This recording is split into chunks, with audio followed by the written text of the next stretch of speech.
নাম তার রাইনা।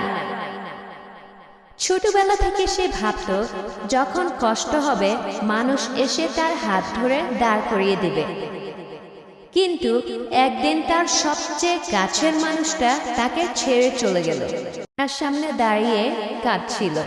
সে ভেবেছিল এখানেই সব শেষ। ঠিক তখন তার ভিতর থেকে একটা কণ্ঠস্বর বলে উঠল, রাইনা, তুমি কার জন্য অপেক্ষা করছো?